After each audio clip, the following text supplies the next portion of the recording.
dear old ma found him the next day and made him a slave to Sanbreque's army. Clive spent 13 years wallowing through life, searching for Ifrit's host for revenge, only to learn the one he wanted to kill was himself. This revelation hit Clive like a phantom train. He thought death was all he deserved for taking the lives of Joshua and so many others. Even so, there was a light at the end of the tunnel. No, not like that. Thanks to his friend Jill, the outlaw Sid, his doggo Torgal, and a very therapeutic battle with his self-hatred, Clive learned to carry the torch for his brother, fighting the real problems plaguing his world: crystals and racism. In the world of Valisthea, prejudice is alive and well for bearers. Basically, anyone who can use magic without special crystals. So what better way to dismantle the system than to help fellow bearers and destroy the mother crystals ruining the planet, all while picking up some nifty abilities. Through a mysterious power that lets him absorb icons, Clive took Garuda, an avian with sharp slashes and sharper talons. From Sid, he received Ramuth, so he could summon lightning. From his babe Jill, he got Shiva to freeze lava and even time itself. With Titan, he can block and absorb blows with earth-shattering fists. From this Dragon Prince, he got Bahamut and some deadly lasers. And through Odin, he can slow the flow of time and slice apart the fabric of space.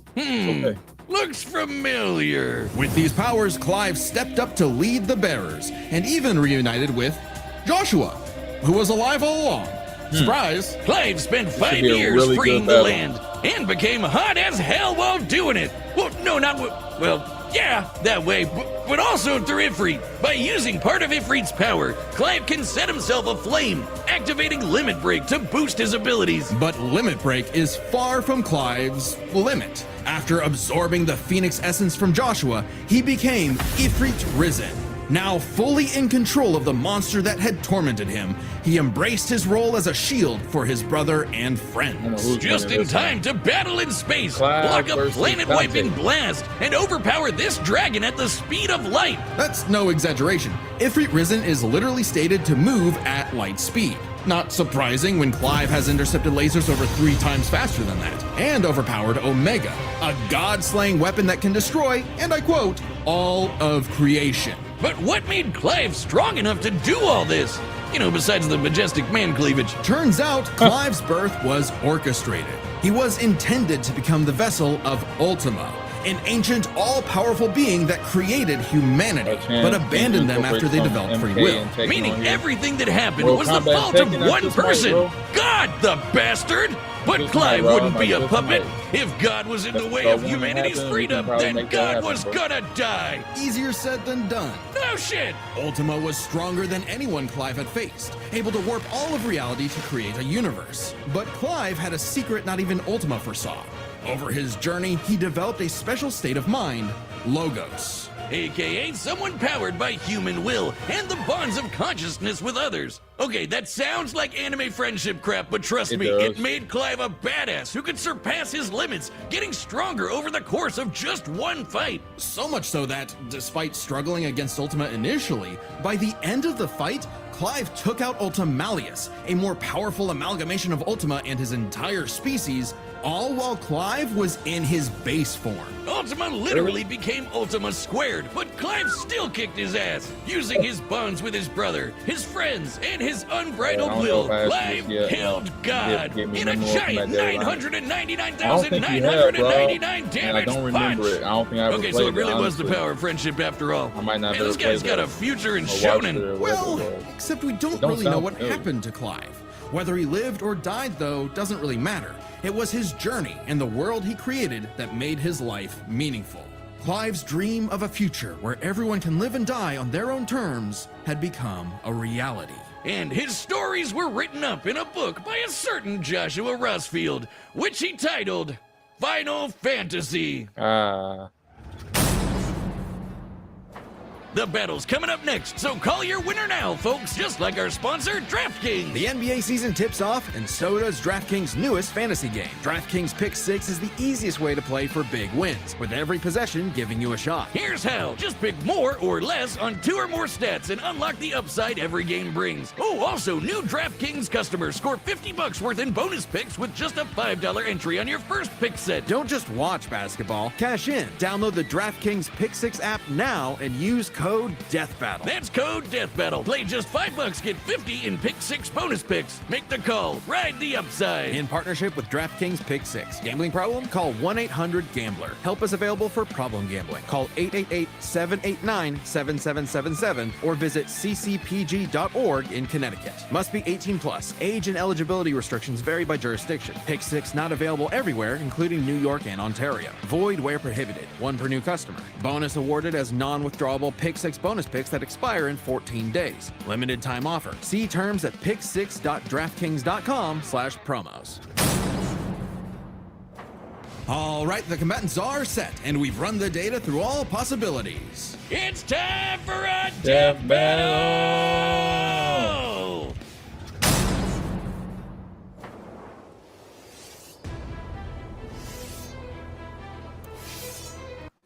What if you can create your own website by saying, this is what I want? With Wix, Or we can you skip can. this ad.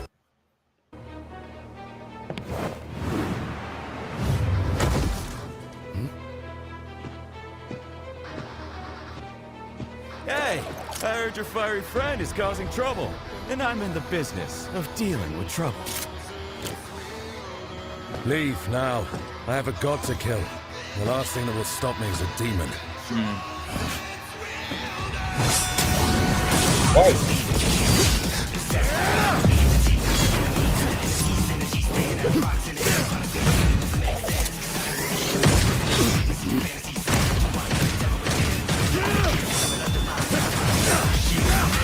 Yeah, I played Mortal Kombat as a kid, yeah. Is that nothing? Let's rap. I got Dante. I ain't gonna hold you. I got Dante. Fancy yourself a bard?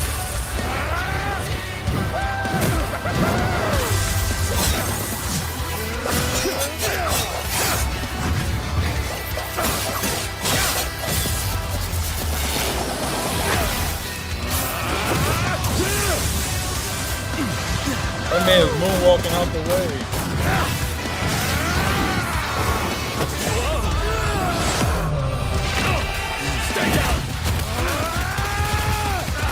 Jojo?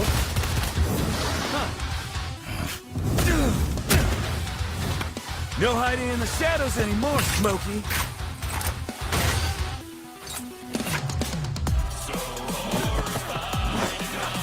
Time to see the light.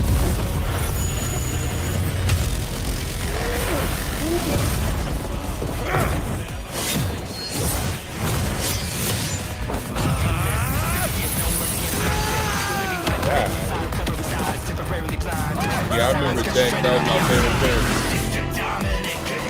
Jack was my favorite character. What the hell is that?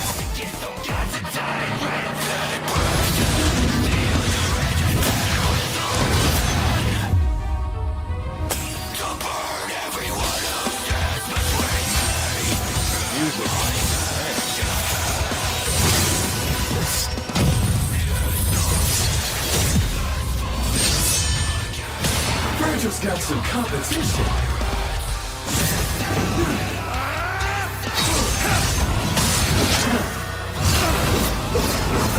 Yeah. Animation is crazy. Still holding out on me? Let's see what your monster can really do. So the devil cries for more. Let's give him everything we've got. Joshua!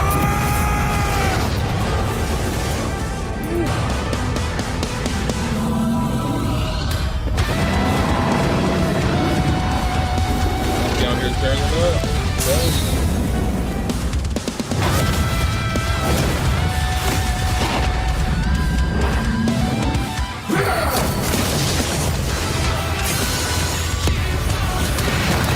I won't underestimate you.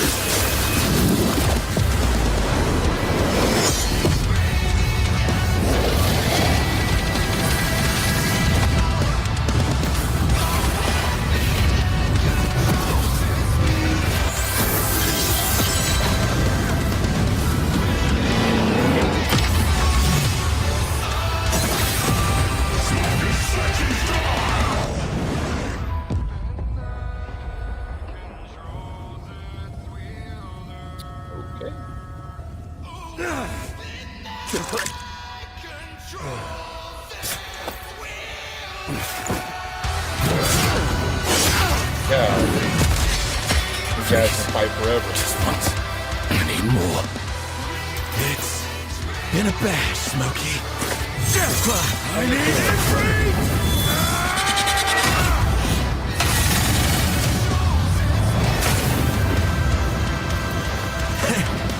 Not bad. Not bad at all. After a fight like this, a god will be nothing.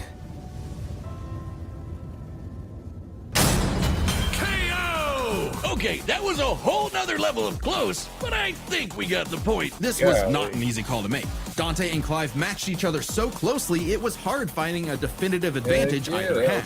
This is best explained through 3 categories, starting with stats. Both Dante and Clive could easily beat up universe-busting threats. Mundus and Ultimalius can create universes at a whim, and Dante and Clive defeated them sans their own super forms. Dante and Clive could both consistently intercept lasers at faster-than-light speeds. And Dante could always amp up with demon juice to briefly outspeed Clive anyway. But Clive could match that by boosting his own speed and reflexes through precision dodge. Both were so beyond the pale that neither could definitively overpower the other. Still, given their crazy powers, you'd think one of their abilities would break the deadlock. Not so much. Dante and Clive could generally match each other blow for blow, be it to teleport, slow down time, flash freeze the other, block and absorb hits, etc. And Dante could survive the intense flames of Ifrit. He's dealt with heat like that before. Though Clive did not have a perfect match against Doppelganger, he did have more methods of manipulating time, both more reliable and abusable, in addition to defensive measures like Ifrit's barrier to fall back on to outlast powers like Doppelganger. But their super forms evened out. Any edge Clive could get from, say, Limit Break or Ifrit Risen, Dante could match with Devil Trigger or Sin Devil Trigger. In the end, both have answers to most of each other's powers, making it still anyone's win. Which is why it came down to one major factor: endurance. Yeah, I see. Endurance. Rob says taunts in Mortal Kombat it was angry every time. One time, of course, the Jack's taunts was fire. When you get a chance, you got taunts for sure. Hey, thank you guys for watching. I appreciate it. I'm sorry I'm abruptly stopping this. I will do this live next time when the actual show drops. But this was a test run to see how things are going. So I appreciate you guys, and I'll catch y'all next time. Thank you, Rob. I'll catch y'all later.